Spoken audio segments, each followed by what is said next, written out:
Pandian store சீரியல்ல அடுத்து வர எபிசோட்ல நம்ம தங்கமயில் இருந்துட்டு சரவணனுக்கு ஃபோன் பண்ணுறாங்க. ஆனால் சரவணன் வந்து ஃபோன் எடுக்கிறதில்ல. அடுத்த நாள் காலையில் அவர் ட்ரெஸ் எதுவுமே இந்த வீட்டில் இருக்கக்கூடாது, சின்ன ஏர்பின் கூட இருக்கக்கூடாது அப்படின்னு சொல்லிட்டு ஒன்றை விடாமல் பேக் பண்ணி மயிலோட வீட்டுக்கு அனுப்பி விடுறாங்க. அதுக்கடுத்து தான் இந்த சைடு நம்ம தங்கமயில் இருந்துட்டு நம்ம பாண்டியனுக்காக விதவிதமாக சாப்பாடு செஞ்சு கடைக்கு கொண்டு போகிறாங்க.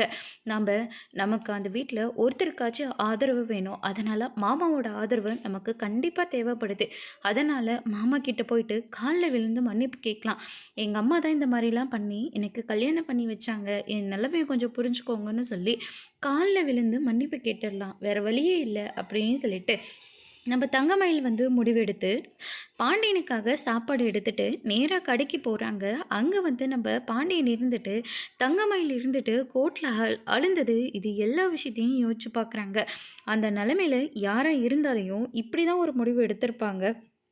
ஆனால் அவங்க ரொம்ப எல்லைக்கு மீறி முடிவு எடுத்ததுனால அரசினை கூட பார்க்காம அவள் சின்ன பொண்ணு காலேஜுக்கு போயிட்டு இருக்கா, அவள் வாழ்க்கையை போலீஸ் ஸ்டேஷனில் வைக்கணும்னு முடிவு எடுத்துட்டாங்கல்ல, நம்ம இதுக்காக அவங்களுக்காக யோசிக்கணும் அப்படின்னு சொல்லிட்டு பாண்டியன் ஒரு பக்கம் நினச்சிக்கிட்டு இருக்காங்க. தங்கமயில் இருந்துட்டு மாமான்னு சொல்லிட்டு கடைக்கு வராங்க.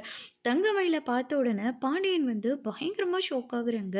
நீ எதுக்காகப்பா இங்கே வந்த, பட்டதெல்லாம் போதாதா அப்படின்ற மாதிரி சொல்கிறாங்க. மாமா நாங்கள் பண்ணது தப்பு தான், அதுக்காக என்னை இப்படி வெறுத்து ஒதுக்குறதுல என்ன நியாயம் இருக்குது அப்படின்ற மாதிரி சொல்லிடுறாங்க. அதோடு இன்னைக்கான பிரம்ம முடிச்சிருக்கு.